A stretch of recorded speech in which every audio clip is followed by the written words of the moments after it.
নমস্কার বন্ধুরা, ট্রাইব এক্সামে আপনাদেরকে স্বাগত জানাচ্ছি। আজকে ভিডিওটা অনেক গুরুত্বপূর্ণ হতে চলেছে। আজকে ভিডিওটা সার্টিফিকেট ফর্মসের উপর বানাচ্ছি। ঠিক আছে বন্ধুরা, যে অফার লেটার আপনারা পেয়েছেন, অফার লেটারের মধ্যে সবাইকে এই সার্টিফিকেট ফর্মসগুলো অ্যাটাস্ট করিয়ে নিয়ে যেতে হবে। তো আশা করি এই ভিডিওটা আপনারা পুরোটা দেখবেন। যদি যারা হয়ে গেছে ভালো, যারা এখনই করার নেই এবার ভিডিওটা ভালো করে দেখেন, হয়তো আপনাদের কিছু একটা হেল্প হতে পারে।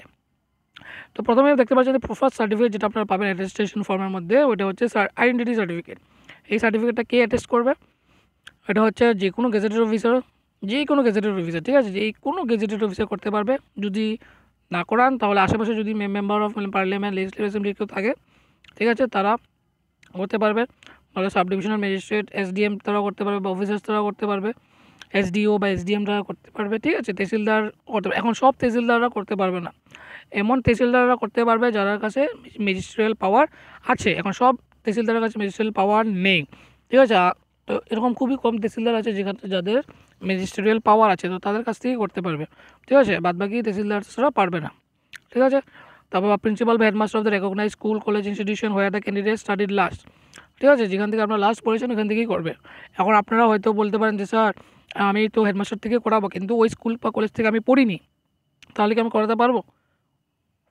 ঠিক আছে, যদি ওই প্রিন্সিপাল বা হেডমাস্টার গেজেটেড অফিসার হয়ে থাকে তাহলে আপনি করতে পারবেন। কেন করতে পারবেন? কারণ এই পয়েন্টে আপনাদের এটা ভ্যালিড হয়ে যাবে, ঠিক আছে।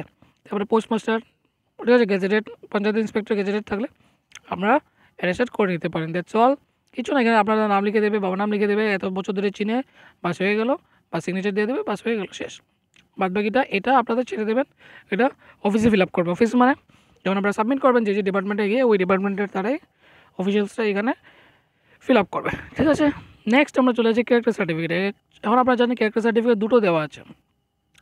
তো দুটো মানে যেহেতু দুটো গেজেটেড অফিসার্স থেকে এটা অ্যাটেস্টেড করাতে হবে, তাই দুটো ক্যারেক্টার সার্টিফিকেট দিয়েছে, ঠিক আছে। এখন এই ক্যারেক্টার সার্টিফিকেট এখন আপনারা যদি চেনা জানা কেউ যদি থেকে যায় গেজেটেড অফিসার, তাহলে ওনারা তো করে দেবে। আর যদি না থাকে সরি, যদি চেনা জানা কেউ না থাকে তখন প্রবলেমস হয়ে যাবে। কেন প্রবলেমস হবে? তখন আপনাদেরকে বলা হবে যে পুলিশ ভেরিফিকেশন করা পেলে প্রথম, ঠিক আছে, প্রথম যদি পুলিশ ভেরিফিকেশন করাতে হবে, তারপরে ওই পুলিশ ভেরিফিকেশনের সার্টিফিকেটে যদি আপনার ক্যারেক্টার ভালো থাকে তখন এটাই আপনাদেরকে তারা অ্যাটেস্টেড করে দেবে, ঠিক আছে। যে কোনো গেজেটেড অফিসের কাছে যান, করে দেবে, ঠিক আছে। এখন পুলিশ ভেরিফিকেশন যদি করাতে যান অনেক প্রবলেম, ওই আপনারা যাবেন আপনাদের থানাতে, তারা উনি বললো যে এসপি অফিসে যান। হ্যাঁ, এসপি অফিসে গিয়ে 150 টাকার চালান কেটে ওঠে অনেক কিছু করতে হয়, তারপরে দিয়ে পাঠানো হবে পুলিশ স্টেশনে। পরে ওইখানে আপনাদের গিয়ে আপনাদের ভেরিফিকেশন করতে হবে, তারপরে আবার এসপি অফিসে নিয়ে আসতে হবে। তখন তারা আপনাদেরকে সার্টিফিকেট দিয়ে দেবে। সার্টিফিকেট বা একটা লিখিত একটা রিপোর্ট একটা দিয়ে দেবে, যেখান থেকে আপনার তা হয়ে যাবে, ডকুমেন্ট ভেরিফাই হয়ে যাবে। দ্যাটস অল, ঠিক আছে। আর না যদি চেনা জানা থাকে তাহলে করতে পারেন ভালো, আর না হলে পুলিশ ভেরিফিকেশন করাতে হলে অনেক প্রবলেমস হয়ে যাবে। নেক্সট আমি আর সেকেন্ডে যাচ্ছি না, ক্যারেক্টার সার্টিফিকেট দুটো আছে, দুটো গেজেটেড অফিসার আলাদা গেজেটেড অফিসার থেকে সাইন সিগনেচার নিতে হবে, ঠিক আছে। এখন আপনারা বলবেন যে এসডিএম অফিসে চলে যায়, ব্লকে চলে যায়। হ্যাঁ, চলে যেতে পারে, কেন ডিসিএমসরা বসে আছে, অনেক 5-6টা ডিসিএমস বসে থাকে, এসডিএম বসে থাকে, যে কোনো দুজন থেকে অ্যারেস্টেড করিয়ে নিয়ে আসলেই হয়ে যাবে। নেক্সট হচ্ছে এখানে ডিক্লারেশন দিয়ে দিয়েছে, এটা আপনারই ফিল আপ করবেন, ঠিক আছে। আপনার নাম এখানে লিখবেন। তারপরে এখানে বলে দিয়েছে যে suppose I am unmarried, that I am unmarried, এটা আমার ঠিক আছে। তো বাদবাকি ক্লজগুলো আমি কেটে দেবো। কীভাবে কাটবো? এভাবে কেটে দেবেন আপনারা, ঠিক আছে। বাদবাকি ক্লজগুলো কেটে দিতে লাগবে। আর এই কারণ এগুলোর মধ্যে আপনারটা আসছে না, আপনারটা আসছে এটার মধ্যে পয়েন্ট 1-এর মধ্যে, ঠিক আছে। তো বাকিগুলো কেটে দিতে হবে, ওকে। কারণ এখানে লিখে দিয়েছে দেখেন, please delete clause and clauses not applicable, ঠিক আছে। যে ক্লজগুলো অ্যাপ্লিকেবল নয় আপনার জন্য ওগুলো কেটে দেন, ডিলিট করে দেন। যে সবাই যেগুলো ক্লজ, এখানে 4টা ক্লজ দেওয়া আছে, তো এই ক্লজটা শুধু অ্যাপ্লিকেবল, বাদবাকি সব একটাও ক্লজ আমার জন্য অ্যাপ্লিকেবল নয়, তাহলে আমি এটা কেটে দেবো, এভাবে কেটে দেবো, ঠিক আছে। অনেকে ভাববেন যে এভাবে করে কাটবে, এভাবে কাটার কোনো দরকার নেই, ঠিক আছে। এভাবে ক্রস দিয়ে দিলে হয়ে যাবে।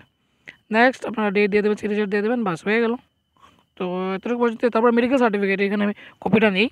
মেডিকেল সার্টিফিকেট আপনারা যে কোনো হসপিটালে যান, ওই হসপিটালের মধ্যে 1 বা 2 গেজেটেড অফিসার থাকবে। গেজেটেড অফিসার বলতে গেলে মেডিকেল অফিসার্স থাকবে, তবে মেডিকেল অফিসার্সকে দিয়েই আপনাদের ওই সার্টিফিকেটটা অ্যাটেস্টেড করাতে হবে।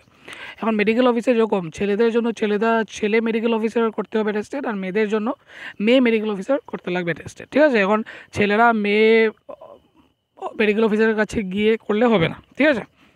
তো ওটা আপনার ধ্যান রাখবেন, বাদ বাকি হয়ে গেল। তারপরে আপনারা সাবমিট করতে চলে যাবেন। ঠিক আছে, বাদবাকি সব ডকুমেন্টস অরিজিনাল ডকুমেন্টস নিয়ে আসবেন, তারপরে হয়ে গেল, যাবেন। আর 31 তারিখ লাস্ট ডেট আই হোপ। তো 31 তারিখের আগে আপনারা, 31 তারিখ সানডে পড়ে, তো স্যাটারডে 5th স্যাটারডে, তো স্যাটারডেও পর্যন্ত আপনারা যেতে পারেন। তো এই ছিল আজকে পর্যন্ত বন্ধুরা। যদি কিছু ডাউটস থাকে, যে নাম্বার থেকে আপনার কল এসেছিলো অফার লেটারের জন্য, ওই নাম্বারে আপনারা কল করে জেনে নিতে পারেন। আর যদি তারপরে ডাউটস আমার থেকে ক্লিয়ার করতে হয় তাড়াতাড়ি, তাহলে আপনারা কমেন্ট ডাউন করুন, আমি হেল্প করে দেবো। ঠিক আছে বন্ধুরা, আপনাদের ডাউটস ক্লিয়ার করে দেবো। এতটুকুই ছিল, আশা করি ভালো লেগেছে। লাইক শেয়ার সাবস্ক্রাইব নিশ্চয়ই করবেন। ধন্যবাদ বন্ধুরা।